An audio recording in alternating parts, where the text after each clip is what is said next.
Ok, sí, estamos grabando. Bueno, buenas tardes. Tengan todos bienvenidos a este foro virtual, este foro Zoom. Como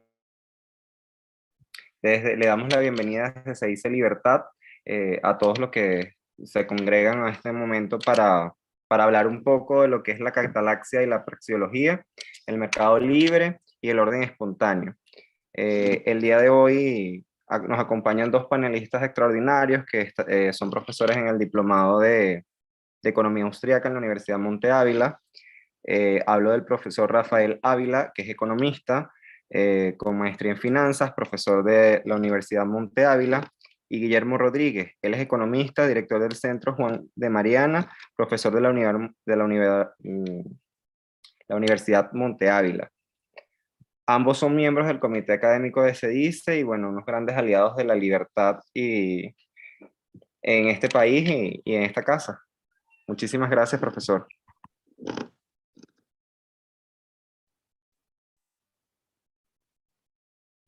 Muchas gracias. Gracias, José Ernesto. Y gracias a CEDICE por la invitación. Gracias a todos los que se pueden conectar. Primero agradecer la oportunidad de de hablar un poco de este tema y que me parece tan importante y además que me apasiona. Además es un día, pues, celebrando el Día del Economista. Para mí es de verdad, un honor que me hacen al invitarme. Eh, que podamos compartir una serie de ideas, conversar, o sea, mi objetivo más que una conferencia es que sea más bien un diálogo sobre el tema. Me parece interesante y, y bueno, digamos que lo que uno puede aportar humildemente en estas consideraciones, en esta temática, bueno, se agradece y que sea base pues de una conversación fructífera en la que todos aprendamos, ¿no?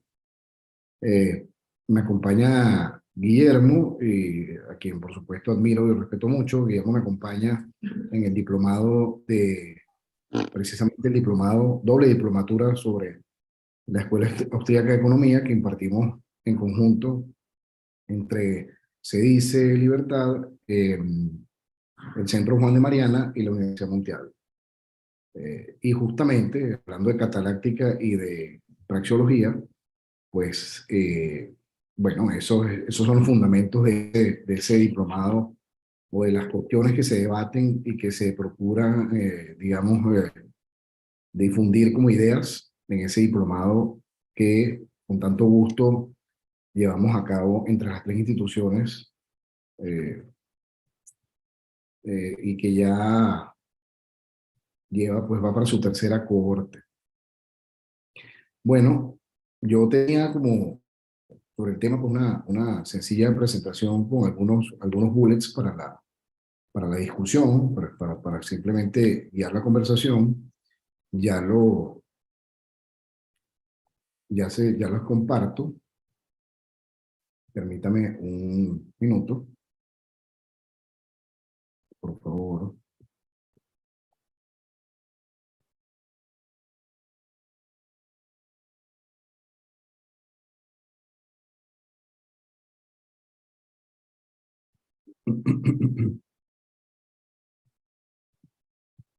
Nos sirve un poquitico como para guiar la conversación, ¿no?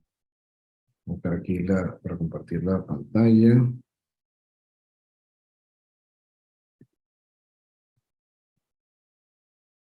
Muy bien. Espero que se vea, ¿no? Sí. Bueno, un poquito para darle un poquito de estructura a la conversación, ¿no? Lo primero es el término praxeología. La verdad que aquí lo comento desde la experiencia. Cuando yo leí por primera vez estas palabras catalaxia o cataláctica y praxeología, por supuesto me sorprendieron. Como muchas de estas palabras que tienen origen griego, y que a uno le van sorprendiendo la vida. Inmediatamente tuve que ponerme a investigar un poco más sobre el tema, porque la verdad son términos que por lo menos en, en los estudios que uno puede tener básicos de economía, pues muy rara vez, por no decir nunca, se mencionan.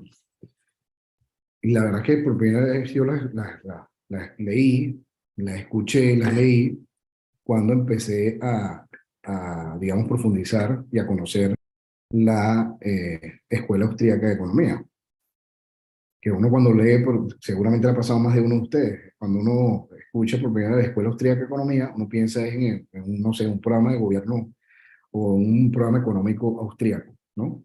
De Austria. Y después es que vas cayendo en el punto de que, bueno, simplemente es una, o mejor dicho, es una escuela de pensamiento económico profundísima y que además muy extraña para nuestras digamos, latitudes, porque el mainstream de la economía, como sabemos, pues es más neoclásico, es más monetarista, y digamos que cuando uno tiene suerte que le hablen de los austríacos, es porque a lo mejor en una materia llamada Historia del Pensamiento Económico mencionan a un premio Nobel llamado Hayek, ¿no? Entonces, bueno, digamos que primero quiero como definir estos términos, porque, bueno, a mí me pasó más o menos eso, lo leí por primera vez ya hace unos cuantos años, que no, no entendía lo que me estaban diciendo y más bien sorprendían. Uno bromeando podía decir que, bueno, es que los economistas les gusta hablar así complicado para quizá mostrar que saben mucho, y mucha gente a lo mejor le oye a los temas de economía porque piensan que a lo mejor son muy complejos, y quizás porque así nos han vendido, por supuesto, sin esa intención seguramente. Eh, y la verdad es que esto es mucho de sentido común.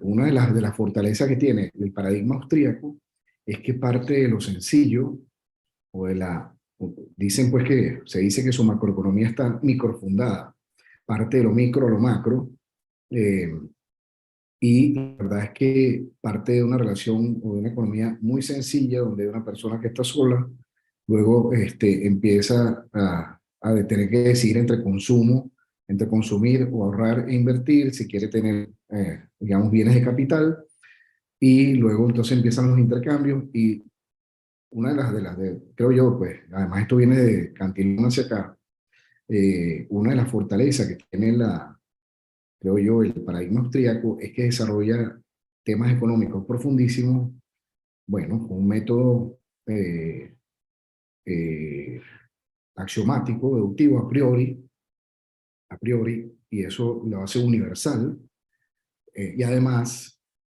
parte de lo sencillo a lo más complejo, siempre con, respetando la lógica y el sentido común.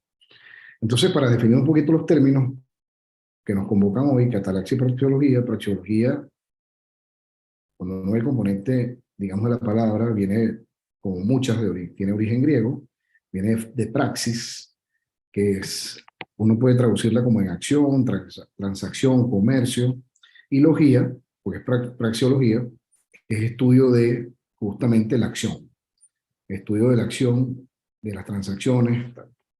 Hasta ahí uno pudiera decir que, bueno, estudiar la acción no necesariamente está en el campo económico. Ahí es donde después se aterriza a catalaxia, justamente, ¿no? O a cataláctica. Entonces uno pudiera decir que praxeología es esa ciencia que estudia la acción humana desde el punto de vista de lo que implica formalmente la descripción del concepto de acción. Entonces está estudiando al final a una persona que actúa. Y esto es interesante porque, por lo menos cuando uno repasa la historia del pensamiento económico, en el más o menos siglo XVIII, siglo XIX, en mi opinión, por supuesto puede ser equivocada y puede ser muy distinta a otras, eh, uno ve que la economía como que se matematiza tanto que creo que pierde humanidad, justamente. Yo creo que tratamos de meter a la economía, que es tan compleja, quererla ver como una máquina y no como un ecosistema. Quisimos newtonizarla, si me permiten la expresión. Quisimos que se comportara o hacerla como si fuera una ciencia exacta o una ciencia, digamos, pura, como la física, por ejemplo, y creo que ahí se perdió mucho, porque se deshumaniza, se borra, por ejemplo, la labor del emprendedor, del empresario, o desaparece, por ejemplo, el tiempo, y quisimos meter en un modelo, o en modelos muy sencillos, una gran realidad que es muy compleja, que es justamente la economía, o sea, que parte pues de la acción humana. Y esto es interesante porque cuando se da la revolución marginalista de finales del siglo XVIII, donde entre eso está, por supuesto, Menger como padre pues, de la Escuela Austríaca de Economía, o el pensamiento austríaco, Menger, junto a Jevons y junto a Walras, pero particularmente Menger, rescata o trata de rescatar esa, digamos, esas notas de sentido común, esa humanidad de la economía. Entonces, al final, es una ciencia que estudia la acción humana. Eh, es el análisis formal de la acción humana en todos los aspectos. Ahora, uno de esos aspectos es precisamente el campo económico. Y uno puede recordar el origen, digamos, aristotélico de la palabra, administración del hogar. Y uno muchas veces, eso tiene su valor, creo yo, porque uno piensa, bueno, administración del hogar, cosa tan sencilla, la economía, como administrar el hogar. Y uno cuando estudia, a ver, cuando uno estudia en el mainstream la economía, normalmente se presenta como una máquina que tú puedes manejar, en una realidad que es muy compleja y que la puedes manejar. El austríaco lo ve como, no, esto es, digamos, un ecosistema que mucha gente interactuando, tomando decisiones, pues no sabemos, no podemos predeterminar hacia dónde va. Algunos austríacos dirían que tiende al equilibrio, esas decisiones, otros austríacos incluso dirían que tiende al desequilibrio, y eso es parte de lo interesante de la escuela austríaca, que todavía hay unos debates muy, muy interesantes por desarrollar, o líneas que desarrollar e investigar. Y entonces, se nos enseña quizá que esto es como una máquina que se puede manejar, ¿no? Y tenemos modelos y podemos controlar desde arriba quizá la economía, podemos planificarla. Y aquí, digamos, el paradigma austríaco va por otro lado, o sea, va por el lado de que, bueno, mira, estas son al final personas tomando decisiones, hay un orden que se va dando espontáneamente, o la famosa mano invisible, y no es así como una máquina que yo puedo estar controlando, que puedo predeterminar hacia dónde va. Y eso es importante en el tema para los austríacos, ¿no? Para el fundamento o para el paradigma austríaco. Entonces, como decía, economía que parte de algo tan sencillo como administración del hogar, tú dices, bueno, fíjate que no dice administración de esta gran máquina llamada país, por ejemplo, sino administración del hogar. Son decisiones tan sencillas que toman los hogares, como quién produce, quién va a trabajar para qué. Es decir, aquí una de los fundamentos de la economía es que no hay, o sea, no hay almuerzos gratis, como dicen por ahí. Es decir, las cosas tienen un costo, y hay un costo de oportunidad por lo menos. Las decisiones tienen costo, sacrificios, y eso es algo que es, digamos, parte de la realidad. Y entonces, ¿qué ocurre? Que en esa administración del hogar se está tomando, la familia, por ejemplo, está tomando decisiones de quién va a trabajar. Porque si todos decidimos que vamos por ejemplo, a tener ocio todo el tiempo y vamos a consumir, entonces la pregunta es, ¿quién pone, digamos, el esfuerzo para eso? O sea, eh, entonces no hay almuerzos gratis. Eso es algo que muchas veces se nos olvida cuando estamos analizando económicamente cualquier interacción o cualquier problema económico, y se nos olvida que la realidad, o sea, no te puedes escapar de esa realidad que, bueno, las cosas efectivamente tienen costo.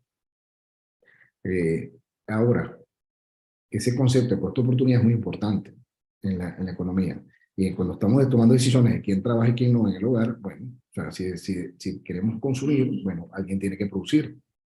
¿Y quién lo hace? ¿Cuántas horas dedica a producción o a consumo? O sea, ese tipo de decisiones. ¿A qué precio? Eh, eh, Uno quisiera como productor o vendedor pues, vender el precio más alto del mundo, pero a lo mejor no vendes nada. Entonces, no es que está solo en la decisión.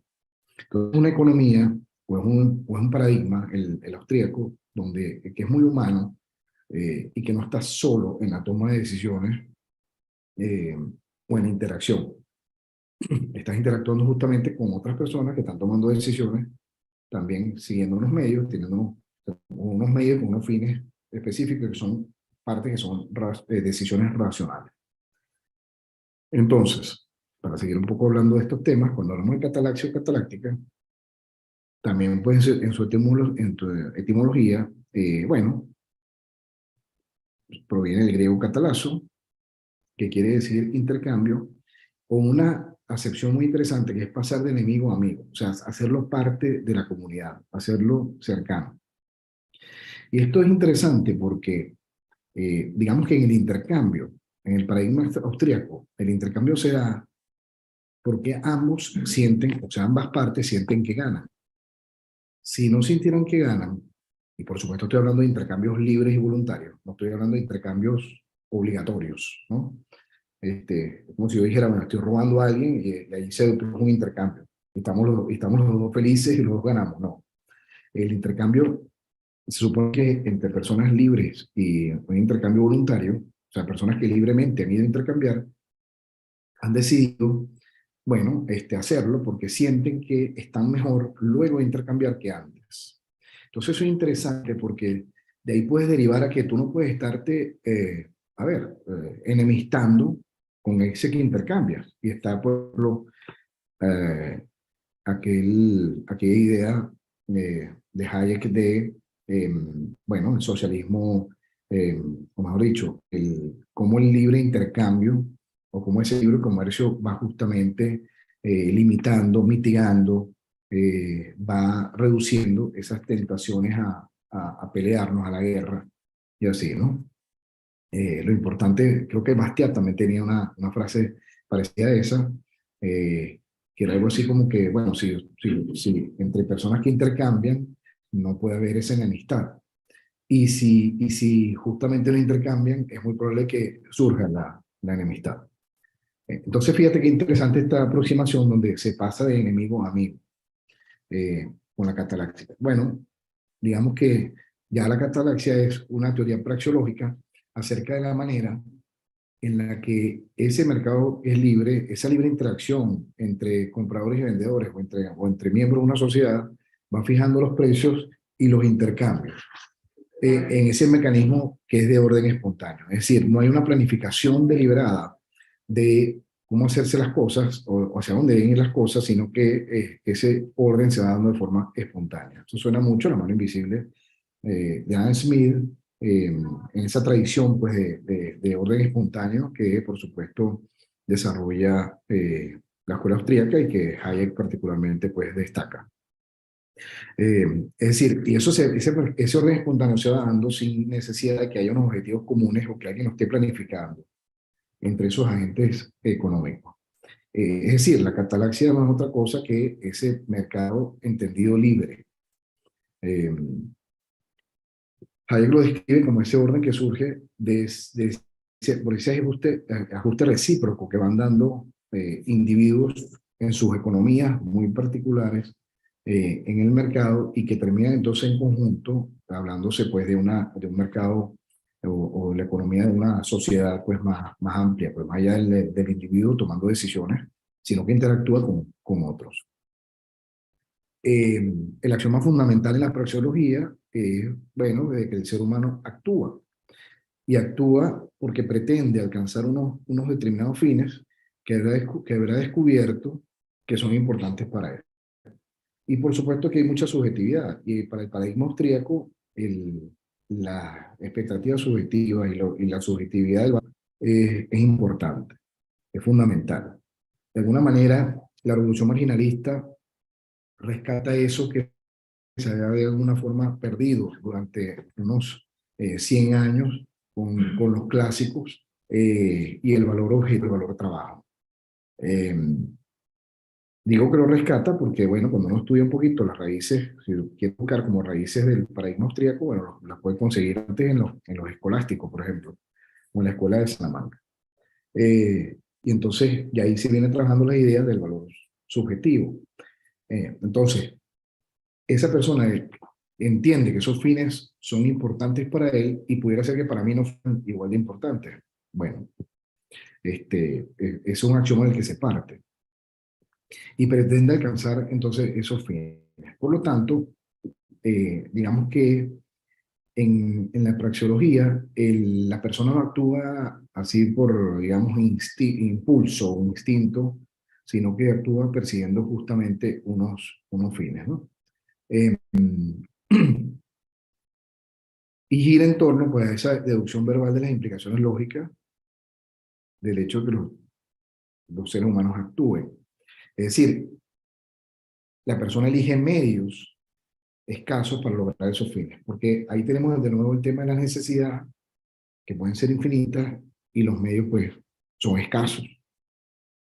Entonces, ¿qué ocurre? Que la escasez es algo que es propio pues de la economía, vista como, si yo estoy estudiando cómo esta sociedad, como una persona, como una familia, administra unos bienes que son escasos, unos recursos que son escasos, eh, es propio y natural el concepto de economía la escasez. Si yo libero esa restricción y digo que, bueno, que los recursos son infinitos, pues con poco interés quisiéramos amor estudiar cómo administrar unos recursos que son inagotables.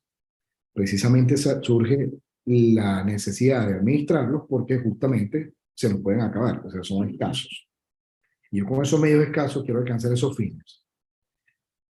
Y ahí voy tomando decisiones todos los días y en esas decisiones interactúo e intercambio con otros que están en la misma, digamos, el mismo tratamiento. O sea, persiguiendo unos fines que se definieron y que están administrando unos medios que son escasos. Y aquí el tema de racionalidad es importante porque, bueno, se supone que la persona que va tomando decisiones las toma porque entiende que está mejor luego de tomar la decisión que antes. Y eso no quiere decir que se puede equivocar. Muchas veces se confunde racionalidad como que, bueno, yo soy perfecto. No, no, me puedo equivocar. Porque además estoy tomando decisiones, que es algo muy austríaco también, decisiones con información que es, digamos, incompleta, no es perfecto el conocimiento, la información, sobre todo de cosas pasadas, presentes y más futuras, eh, nunca la podré tener completa para tomar una decisión. Sin embargo, con esa restricción, uno decide y decide entendiendo que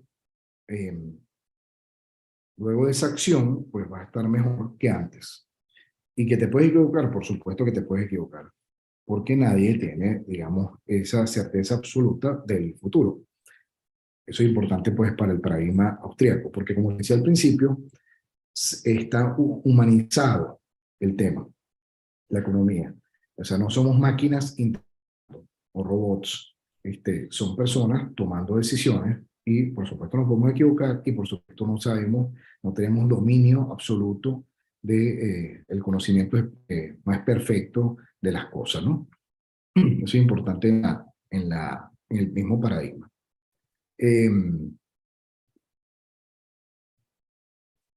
Muy bien.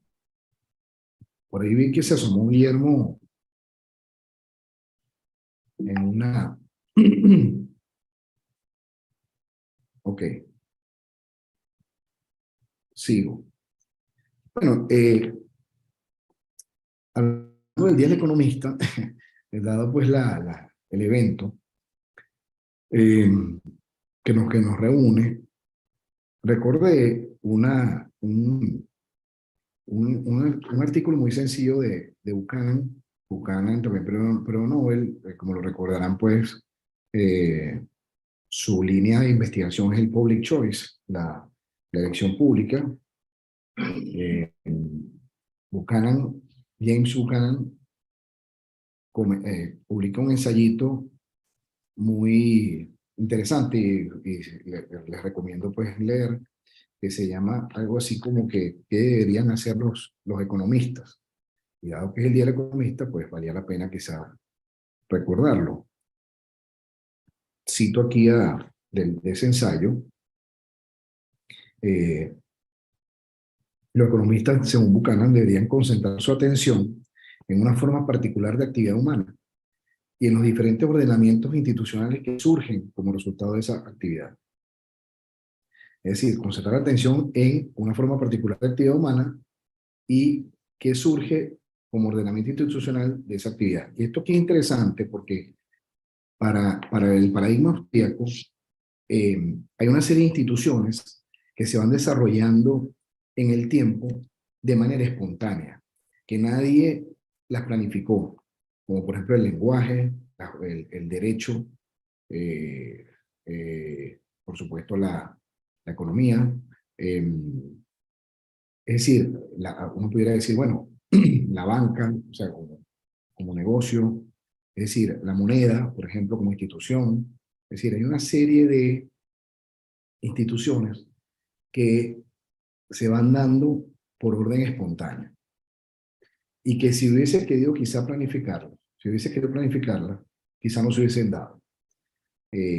Porque no hay manera de que una mente, y aquí recordamos también el ensayo o el articulito Yo el lápiz, que es brillante, de Leonard Reed, la economía o esta actividad particular humana se va dando por justamente interacción y se va creando como ese orden espontáneo. Y de allí surgen ordenamientos institucionales, como por ejemplo, ya los dije, el lenguaje, el derecho, la misma moneda, así. No hay manera de explicar qué recorrido va a tener la moneda. Y fíjense todo cómo va, si uno revisa la historia del dinero, por ejemplo, bueno, va viendo cómo ha ido evolucionando y no ha sido por una planificación esperada de años. Entonces, sigue aquí buscando diciendo esto del hombre en el mercado que refleja su propensión a la permuta del trueque y a las múltiples variaciones de la estructura que esta relación puede adoptar, constituyen los temas apropiados para estudiar la economía. Entonces aquí nos está sugiriendo Buchanan, en este ensayo que recomiendo leer nuevamente, que los temas apropiados para que el economista estudie justamente es ese comportamiento del hombre en relación con otros que está intercambiando, que hace permuta, que hace trueque, eh, eso, cómo se desarrollan esas instituciones o esos eventos institucionales de manera espontánea. Es decir, lo que aquí nos está subiendo Buchanan es estudiar justamente el orden espontáneo y cómo hay cosas que se derivan de ese interactuar espontáneo. Eh, un juicio de valor, dice también Buchanan, que ustedes pueden apoyar o no, por supuesto. Entonces termina diciendo en este extracto, bueno, pueden considerar este trabajo un ensayo persuasivo. Y también quería compartirles esta frase de Bastiat, porque a los economistas en su día, justamente, Bastiat nos recuerda que más o menos esto lo que dice es, mira, la diferencia entre un buen y un mal economista es que uno toma en cuenta solamente los efectos visibles, o sea, lo que se ve, mientras que otros no solamente ven lo que es obvio, lo que es evidente, lo que se ve, ¿verdad?, fácilmente, sino aquello que no se ve. Es decir, aquello que solamente se podría como pronosticar o anticiparte a lo que pudiera ocurrir. Esa parte que no es fácil de ver. Y es muy típico porque, digamos, uno ve en la interacción social que, por ejemplo, muchas regulaciones, que muchas eh, quizá arreglos institucionales o más bien organizacionales terminan dándose por lo que, digamos, a partir de lo que de lo que es evidente, lo que se está viendo.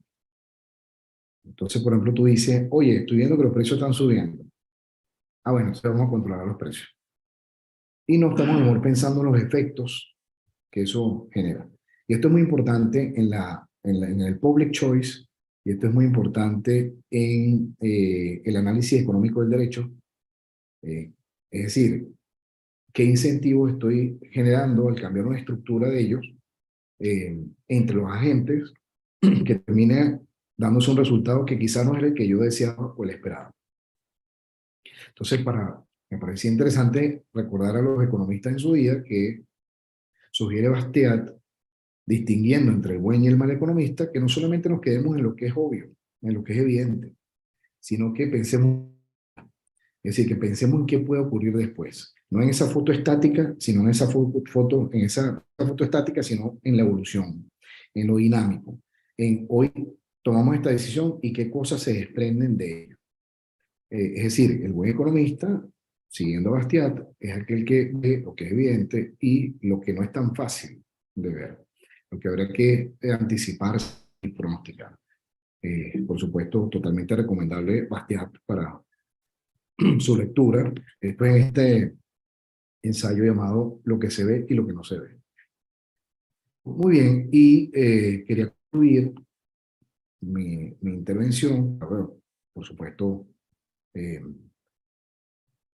aprovechar que está Guillermo también, que es un honor estar acompañado por Guillermo y tengo mucho que aprender de él, entonces quisiera que más bien Guillermo hablara, ¿no? Y luego tuviésemos más bien un diálogo. Quería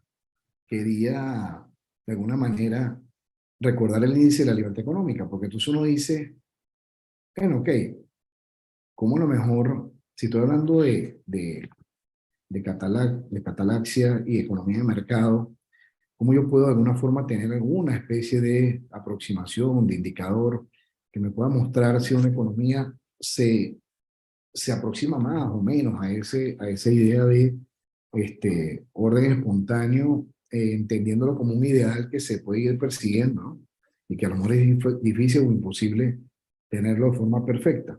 Bueno, están estos indicadores que van midiendo el Fraser Institute, el Heritage, que van emitiendo estos indicadores de libertad económica, eh, donde ellos, midiendo 10 variables muy sencillas, pues tratan de ir calificando si un país se aproxima hacia un, digamos, extremo, que puede ser más libre económicamente hablando, o hacia un extremo, el otro, menos libre económicamente hablando, más controlado, es como lo quieran llamar, ¿no? Y hace ese ranking. Bueno, entonces los califica, digamos, en cuanto a cuatro grandes perspectivas. Bueno, el Estado de Derecho, gobierno si es limitado o no, mercados si son abiertos o no, la eficiencia regulatoria. Entonces uno empieza a ver, bueno, que aquellos que se aproximan a la libertad económica, entendido como digamos, calificado pues, de esta manera, según estos indicadores, bueno, son aquellos que gozan de más derechos de propiedad, están más libres de corrupción por las mismas razones, o sea, eh, el gasto del gobierno como participación en la economía es más limitado, más pequeño, hay más libertad fiscal, es decir, la estructura tributaria es menos, digamos, progresiva o es menos eh, regresiva, en el sentido de que más bien está hecha para estimular la producción, más bien para limitar la producción, si es una carga muy grande, o si la eficiencia regulatoria, es decir, la libertad para hacer negocios, para hacer empresas, si es más o es menos, el tema de libertad en el mercado laboral, si la gente puede, digamos, patrón, empresa y empleado, pues pueden negociarse los contratos libremente, se pueden pactar, digamos, moneda en que se paga, ese tipo de cosas, ¿no? O si es más rígido ese mercado laboral, si hay, por ejemplo, salarios mínimos, leyes de salario mínimo, leyes de inamovilidad laboral, son más rigideces al mercado laboral. Igual el tema de libertad monetaria, si digamos, circulan distintas monedas, las que puedan, o las que sean, las que la gente decida o no, si se pueden hacer pactos y contratos en distintas monedas, ese tipo de cosas se van midiendo en esos indicadores. Entonces uno puede decir que, bueno, mientras más libertad monetaria haya, mientras más libertad en el mercado laboral haya, menos restricciones, eh, si por ejemplo hay una libertad de comercio, es decir, yo puedo importar o exportar, venderlo, comprar en cualquier lugar del planeta y traerlo o vender a cualquier lugar del planeta lo que yo produzca, libremente lo puedo hacer o no, ese tipo de cosas, ¿no? Si yo puedo invertir libremente, o hay sectores restringidos, o hay cuotas de importación, por ejemplo, o hay aranceles elevados. Es decir, esas son las típicas cosas que se van midiendo y uno pudiera calificar más hacia una economía más libre o menos libre. Es decir, más pro la catalaxia o menos catalaxia. Eh, Igual libertad financiera también, o libertad monetaria, pues otro de los típicos indicadores. Bueno, con esto, digamos, simplemente era una serie de notas o ideas como para poner el tema y entonces poder conversar, poder dialogar, por supuesto responder las preguntas que, que con gusto pues pueda yo aportar respuestas para la discusión y bueno, por supuesto serle de telonero a Guillermo, hacerle la antesala a Guillermo. Ah, hola Rafael, Gusto, Guillermo. hola, ¿cómo están todos? Bienvenido, Eh, profesor. bueno, ante todo, el primero aclarar que no me llamo José Ernesto Hernández. Eso es parte de los problemas técnicos que he estado teniendo el día de hoy, ¿no? Precisamente estaba tratando yo de cambiar eso cuando se bloqueó. Entonces decidí dejarlo así. Bueno, mire, cuando decidimos que íbamos a hablar de mercado libre, orden espontáneo, catalaxia y praxeología, y Rafael estaba haciendo una excelente explicación teórica con muchísima calidad docente. Yo lo que quisiera agregar es, antes de poder conversar, hablar de preguntas, son tres o cuatro detalles adicionales que me parecen de cierta relevancia. El primero de ellos es que para hablar de estos temas, uno en este momento lo único que tiene que hacer es mirar alrededor. ¿Eh? Tenemos 2 años en los que tendríamos que haber estado mirando alrededor. Por ejemplo, si nosotros vemos la prensa, escuchamos y oímos hablar de disrupciones en la cadena de suministro, problemas en la cadena de suministro, fallos o aciertos de las políticas de cero COVID y todas estas cosas. En realidad lo que nos están diciendo es que la teoría austríaca del capital, que nos dice que el capital es una estructura dinámica compleja, que se autoajusta o se autorregula por orden espontáneo en una serie de etapas interrelacionadas mediante la acción empresarial, y que esta estructura es sumamente delicada y requiere de unas condiciones de mercado libre, con un sistema de precios y una serie de condiciones, básicamente entre ellas precios libres, sistemas de contratación, cumplimiento de contratos y muchas otras cosas, que si se interfiere mediante acciones de los gobiernos, mediante planificación central, mediante cualquier cosa con sistema, se van a producir toda una serie de problemas extremadamente graves. Y eso es lo que hemos estado viendo en estos días y eso forma también parte en este momento no sé si estoy hablando con ustedes o se cayó o se cayó la conexión nuevamente. Te escuchamos, te Así, escuchamos. perfecto, disculpen. Les decía, y eso forma parte de algo que explicaba apenas unos pocos 20 años después de iniciada la Unión Soviética, de establecido el poder soviético en 1917. Ludwig von Mises, en el libro Socialismo, donde explicaba la teoría de la inviabilidad del socialismo como sistema económico. Y esencialmente lo que decía es que sin un sistema de precios que existan sin propiedad privada, no se puede planificar y se producen toda una serie de deseconomías. Es decir, el sistema tendería a colapsar porque no hay forma de saber qué es económico y qué no lo es.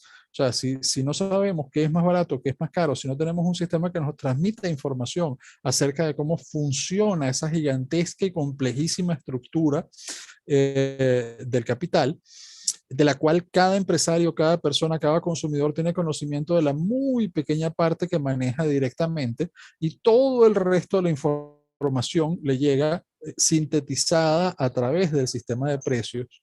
Cuando se interfiere el sistema de precios, cuando se interfieren los acuerdos voluntarios, cuando se interfieren los sistemas de mercado, se tiende a ir generando en esos mismos procesos información cada vez más distorsionada.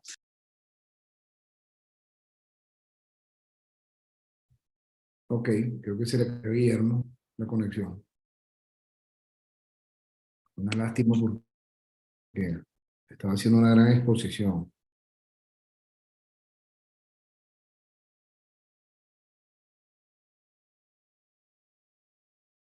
Profesor, ¿le parece si vamos respondiendo algunas preguntas mientras el profesor lo... Sí, sí, sí, claro, con gusto. A ver si se conecta nuevamente. Ok. Yo quería hacerle un comentario porque usted dio muchas recomendaciones en base a estos principios a los economistas. Y creo que acertó mucho cuando nos mencionaba que muchas personas ven la economía como una ciencia exacta y algo que no está relacionado con el accionar humano y por lo tanto es bastante cambiante y le quita ese aspecto humano. Porque hace algunos días estaba hablando o sea, venía un transporte público y estaban hablando de la subida del dólar. Unas personas comunes y corrientes, y ellos hablaban como que si la economía era una especie de física donde el presidente está sacando las cuentas mal, y como está sacando las cuentas mal, el dólar y el dinero no vale nada, y o sea, de verdad, había bastantes conceptos erróneos, pero esa era la percepción que ellos tenían, y estoy seguro que es la mayoría esa percepción, pero ¿hasta dónde ayudan realmente los economistas a derrumbar esos mitos? Porque a veces hablan con términos tan técnicos y en contextos y de una forma que difícilmente los van a entender, y eso refuerza esa teoría de que están hablando de algo de otro planeta. Sí, sí, y aquí me voy a meter en la respuesta seguramente en camisa de 11 varas, pero, pero, a ver, yo creo que tenemos que hacer un mea culpa. Es decir, yo entiendo que hay que tratar siempre de educar, culturizar y elevar a la gente siempre, ¿no? O sea, siempre tenemos cosas que aprender, cosas que mejorar. No somos, ninguno es, digamos, somos saberlo todos ni nada de eso. Y siempre hay cosas, campos nuevos en los que hay que, tú me preguntas a mí algo, por ejemplo, no sé, de la misma economía hay cosas que seguramente no sé. Me explico. O sea, que yo no me considero así un experto perfectamente en todo. Eso es, digamos, eso sí es inhumano, ¿no? O sea, humano es que justamente, bueno, no la sabemos todas. Y yo sí entiendo que, bueno, que es verdad, que hay que hacer un esfuerzo en que uno vaya transmitiendo ideas y conceptos y vaya a lo mejor elevando, digamos, el nivel de los alumnos, si uno da clase, o de las personas con las que interactúe en ciertas especialidades y disciplinas, en este caso particular la economía. Pero yo lo veo como un proceso donde tú tienes que lanzar como cuerdas o escaleras y después que la gente vaya subiendo. Si tú te pones de arriba una vez a hablar, y digamos, tengo una opinión mía que puede ser muy criticable, te pones de arriba a hablar muy encumbrado, con términos muy sofisticados, lo más probable es que la gente diga, oye, de verdad que José Ernesto sabe mucho, me explico, pero no le entiendo nada. Entonces, debe saber mucho y se ve que es muy inteligente, pero no le entiendo nada. Entonces, claro, depende del trabajo de verdad que tú quieras hacer. Si tú quieres transmitir la idea o quieres simplemente que la gente aprenda y aprehenda con H intercalada, es decir, que haga suyo las cosas, ¿no? O tú simplemente quieres hacer un show y quedar muy bien. O sea, si tú quieres que quede muy bonito, bueno, está bien, entonces te quedas en esa cumbre. Yo creo que hay que lanzar escaleras sogas y después que la gente ayudarla a subir. Eh, y creo que sí, en ese caso nosotros cometemos muchas veces ese amor sin intención, ¿no? Nos falta eso, humanizar el tema, ponerlo más coloquial para transmitir el concepto y después elevar a la gente en, ok, eso se llama de esta manera en economía, eso se llama así. Vamos a partir de esto, praxeología y catalaxia. Tú lees eso y tú dices, o sea, yo le pasé a algunos amigos en la invitación y lo primero que me decían era, oye, déjame buscar el Larousse. Y no es gente, a ver, no es gente que no sea estudiada o que no se haya leído nunca más, más de un libro. O sea, no, no. O sea, este, pero es que, claro, son términos muy específicos. Entonces, bueno, pero cuando tú dices, no, es que atalaxia es que, bueno, mercado libre, orden espontáneo. Ah, no, vale, ya sé que me estás hablando. Eso pasa con muchos términos en economía. Entonces, sí, creo que ahí tenemos que hacer un mea culpa y colaborar, ¿no? Por ahí está un comentario que hace George Yucar Alice. Pero no sé si José Ernesto lo lees o cómo o lo leo yo. Aló. Creo que tenemos problemas de Sí, conexión o hoy, sea, ¿no? sí, un comentario de Jorge que dice, los factores institucionales han sido vistos desde un punto de vista referente a las estructuras jurídicas formales, valga la redundancia. No habrá que hacer más hincapié en los factores socioculturales que la sociología y la psicología social y la antropología pueden explicar mejor, que los modelos e- econometristas y estadísticos, Ujú. los cuales tratan de explicar todo en cuantificación de variables y Sí, sus relaciones con los efectos. Sí, aquí creo que está hablando también de precisamente lo que estaba mencionando usted, que era humanizar un poco más lo que es la economía y todos estos conceptos. claro. Fíjate que eso es interesante porque, eh, a ver lo resumo, ¿no? Eh, uno ve un típico pues, libro de economía austríaca o de escuela austríaca de economía. Y es más verbal la lógica que la lógica matemática. O sea, uno no consigue seguramente ni ecuaciones, ni números, ni curvas, ni nada de eso. Ve mucha lógica verbal, ¿no? Y eso está bien, o sea, es a priorística, es muy importante, lo comenté también, quiere hacer, digamos, como grandes universales querer, digamos, hallar, y eso es muy de filosofía, o sea, querer, digamos, llegar hasta esas eh, cuestiones que son comunes a todos y que son como grandes verdades, lo que uno puede llamar como esos axiomas, grandes verdades comunes a todos, universales, ¿no? Eh, y es interesante porque, sí, efectivamente, uno pudiera, digamos, siguiendo esa lógica, quizá aristotélica y tomista, ir buscando la causa de la causa de la causa hasta que consigues cosas que son universales, comunes a todos. eh, y eso, de verdad que puede ser una lógica, digamos, verbal, vas deduciendo hasta que llegas a eso.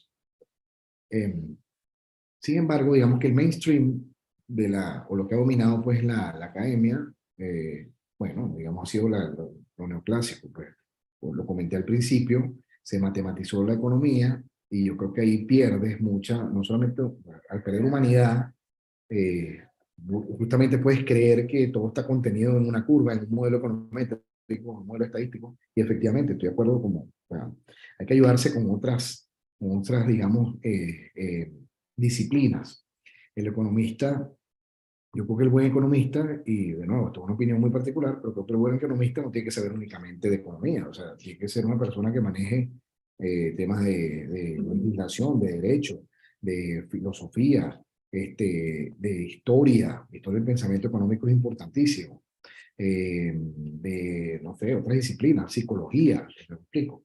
Este, claro, es decir, es una ciencia, a ver, si lo podemos llamar ciencia, que es otra discusión interesante, pero es una disciplina que te necesita que tú seas más integral. Entonces, claro, no, quizás se ha encasillado mucho el tema y entonces, bueno, estudiamos unas curvas, unos modelos y tal, y los repetimos y a lo mejor no sabemos ni siquiera de dónde viene eso, ni qué ha venido en la evolución de ese pensamiento económico, de dónde viene y qué ha venido ocurriendo. E incluso no sabemos si está ese modelo que estamos estudiando está de alguna manera enfrentado con algo anterior que quizá nos suene mucho más lógico que lo que estamos estudiando y repitiendo.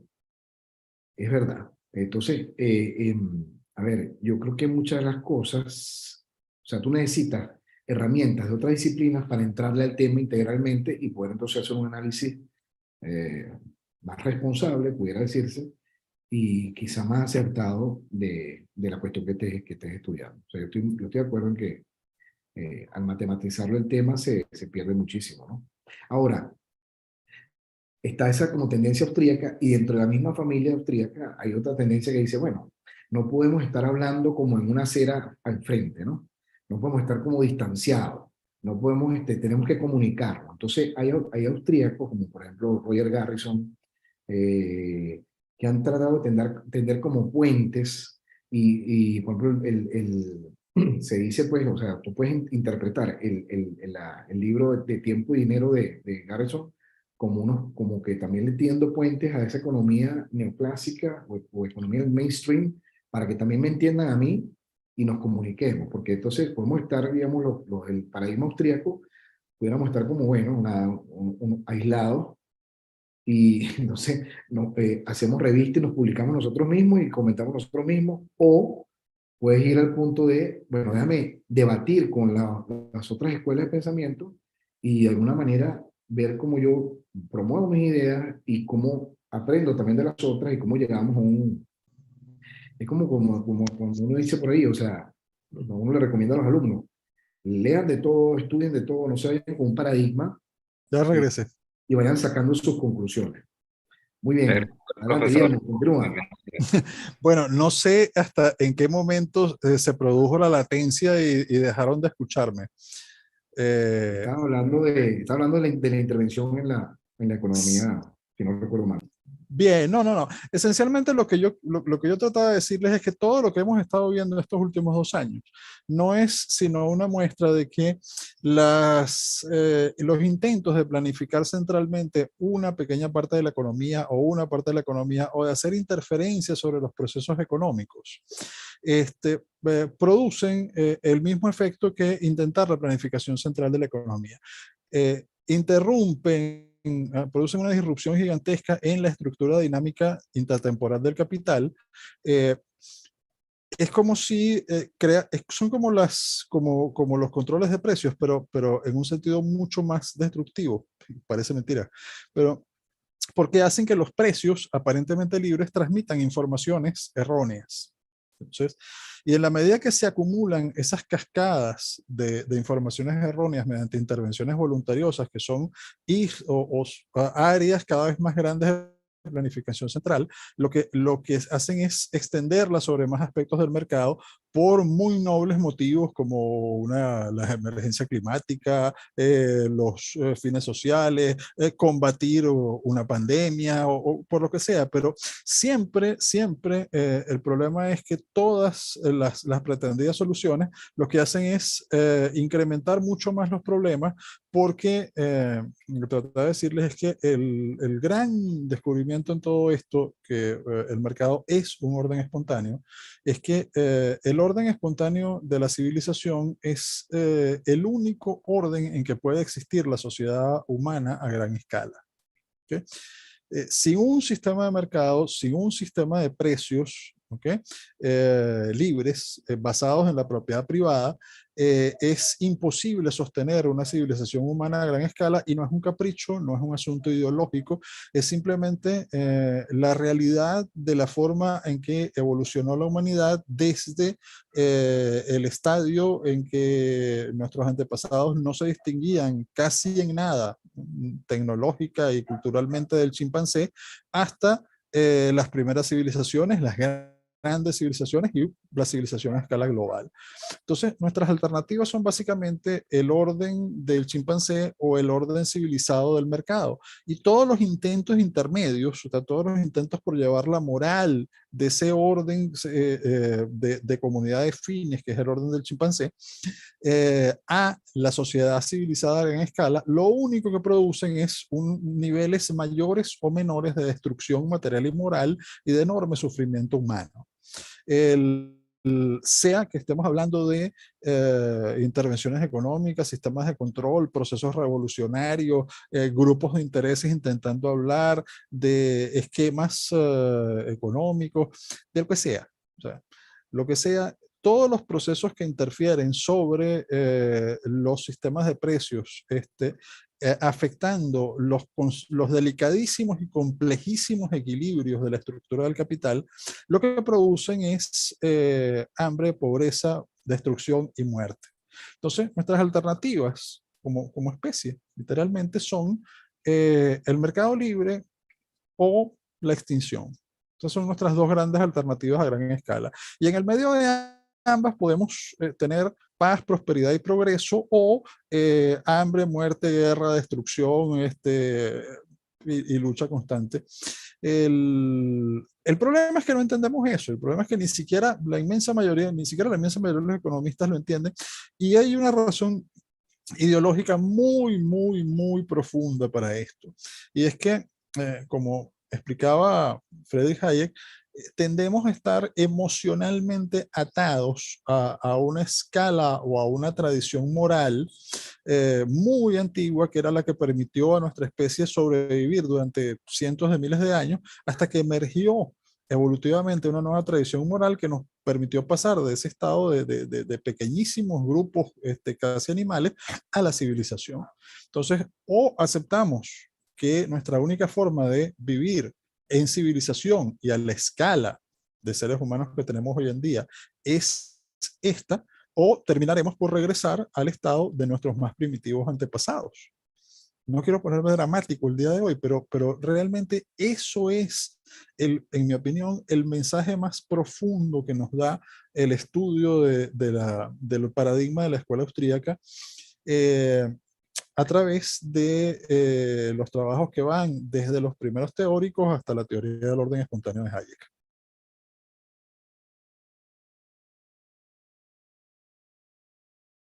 Creo que ahora sí logré terminar, ¿me escucharon?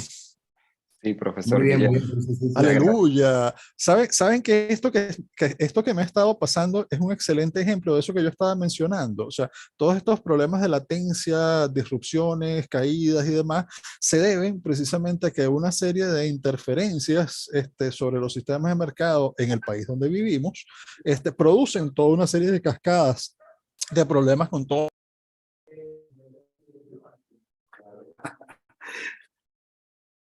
Precisamente se cayó Sí. No, la no, qué latencia. terrible, qué terrible. Bueno, yo creo que ya estamos cortos de tiempo, pero me gustaría tocar un poco lo que mencionó el profesor Guillermo y Rafael, si eres tan amable de contestarnos o darnos tu opinión al respecto. El profesor habló y mencionó lo nefasto que es cuando los sistemas de gobierno asfixian la economía y pretenden planificarla y hacerlos todos ellos, violando ese principio de la acción humana, la libre interacción. Sí, fíjate Y que bueno, eso a mí me suena a tres cosas que son muy Hayek, ¿no? Uno, camino de servidumbre. Dos, socialismo y guerra, creo que se llama así el libro. Tres, la fatal arrogancia. Eh, y eso, fíjate, es otra de las cosas que se distingue el paradigma austríaco, digamos, el resto de los paradigmas. Pretende pues distinguirse. Es decir, en aquello de la fatal arrogancia, cuando tú crees que lo que tienes son unas herramientas para una máquina, bueno, está haciendo como algo arrogante, ¿no? Es decir, yo puedo manejar la máquina que se llama economía. Yo puedo manejar este sistema complejo. Logré tener el manual para manejarlo. Entonces, bueno, imagínate tú que eso, ¿no? O sea, pues, bueno, hay muchas seguramente más arrogantes, pero eso es muy arrogante. Entonces, para es, la verdad que yo no puedo manejar. O sea, yo soy uno más en este ecosistema, que es complejo. No puedo predeterminar por dónde va la cosa. ¿Me explico? Entonces, eso suena, cuando trato de planificarlo, en términos absolutos, claro, hay una propensión, por supuesto, a ir perdiendo las libertades. Luego hay una propensión al conflicto, eh, que es lo que entonces el argumento, digamos, de Hayek digamos, a favor del libre comercio y cómo eso reduce las acciones, digamos, bélicas, al conflicto y tal. Eh, la fatal arrogancia, por supuesto, que tú no, o sea, tú no puedes predeterminarlo o planificarlo todo, o no te la sabes todas, o no dejar la máquina, y la pérdida de libertades, pues, típicas expuesto, pues, en camino. Pero sí, estoy, o sea, de acuerdo con lo que dice Guillermo, y eso tiene que ver con justamente estas tres ideas que Hayek en esos ensayos. También está la imposibilidad del cálculo económico en el socialismo, o sea, de Mises, o sea, también suena a eso la idea que está comentando Guillermo. Sí. Sí, es así. Y uniendo un poco con lo que usted mencionó al principio, cuando estábamos hablando de ese proceso donde el economista educa y explica lo que implica la economía, nosotros en Se dice Libertad lo tenemos bastante claro, por eso entendemos que el conocimiento económico es algo fundamental para la libertad y por eso estamos tan en contra de los sistemas económicos que pretenden controlar la economía y es algo que Sí, tocaba la nosotros hemos libertad tratado de- y sobre sí, todo la dignidad humana. Y justo lo que usted mencionó de los indicadores, cuando se hablaba de los indicadores, que hay mucho número, creo que podemos traducir esos números en dignidad humana. O sea, hay jugar a ese lado emocional de las personas, a ver si entendemos un poco más a qué se refieren estos cambios y estas decisiones económicas que pueden hacer nuestros gobiernos. sí. Yo creo que efectivamente, como tú dices, es importante seguir haciendo ese trabajo de difundir ideas. La gente tiene que conocer estas herramientas y el paradigma. Y ahí rescato lo que comentamos al principio de lo que nos motiva, Guillermo y a mí, dirigiendo, pues, junto a Se dice el diplomado de economía austríaca. Pues justamente lo que nos motiva es la discusión de esas ideas. La gente tiene que tener herramientas. Esto no está únicamente, a ver, análisis, esto no está únicamente reservado a quien estudió en una escuela de economía. Esto está, la invitación es aquí abierta a todo el mundo, porque son totalmente, son cosas de sentido común.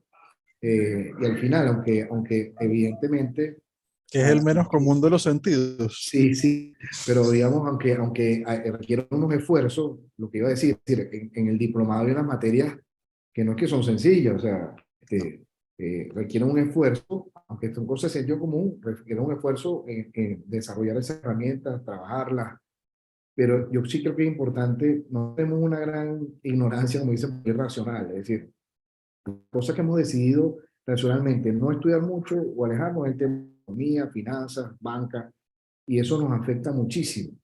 Yo creo que son cosas a las que tenemos que acercarnos y hacer un esfuerzo que los que creemos que eso es importante, hacer un esfuerzo en aterrizar los temas, en difundir mejor, en esta propagación y debate de ideas. Eso es lo que nos motivó a hacer a mantener el diploma, por ejemplo. Y bueno, fíjate que curiosamente la revista que, que es producto también del diplomado de ese esfuerzo se llama Orden Espontáneo. Entonces, Sí. precisamente porque esto es lo que no, esto es el paradigma que está motivando. Mira, yo lo que quería comentarle, no sé si escucharon esa parte antes de que me volviera a caer sobre la caer mi conexión, pero yo lo que decía es que esto que está sucediendo, que a mí me está sucediendo en este momento desde el punto de vista técnico, es un perfecto ejemplo de esto que estamos hablando. Por un lado, ustedes tienen los resultados de la estructura dinámica del capital evolucionando en el tiempo a través de un orden espontáneo y aparecen cosas como la Internet, los servicios, las aplicaciones, las empresas de Internet. Por el otro lado, tienen a unos estados interfiriendo sobre toda la economía y afectando todas las plataformas de soporte sumamente complejas y dinámicas económica y técnicamente. Y claro, pasa eso. Comienzan a fallar las cosas que damos por sentadas. O sea, damos por sentado que una serie de complejísimos sistemas que realmente apenas si medio logramos entender, podríamos ser capaces de interferirlos y planificarlos y que nos van a responder cuando responden es a un orden espontáneo. Explicar estas cosas, explicar que la civilización misma no está dada, que nada absolutamente está dado, y que mucho de lo que se presenta como teoría económica es un grupo de, no quisiera usar la palabra, pero sí, de insensateces. Es una de las grandes razones por las que Rafael y yo y otras personas, junto con CEDICE, con el Centro Juan de Mariana, con la Universidad Monte Ávila, con el Instituto Acton hemos trabajado tanto en el diplomado, en otros proyectos, porque el problema es que mientras más gente entienda realmente de qué se trata, o sea, que se trata de nuestra supervivencia y de nuestra prosperidad, la de todos los seres humanos. Como yo les decía, o sea, las alternativas parecen ser o el totalitarismo o la libertad, pero no es cierto. ¿Okay? Es decir, finalmente los totalitarismos... Oye, mira, vamos a aprovechar mientras se recuerda que ahí George hizo otro comentario.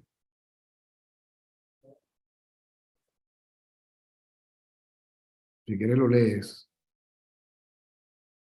Oye.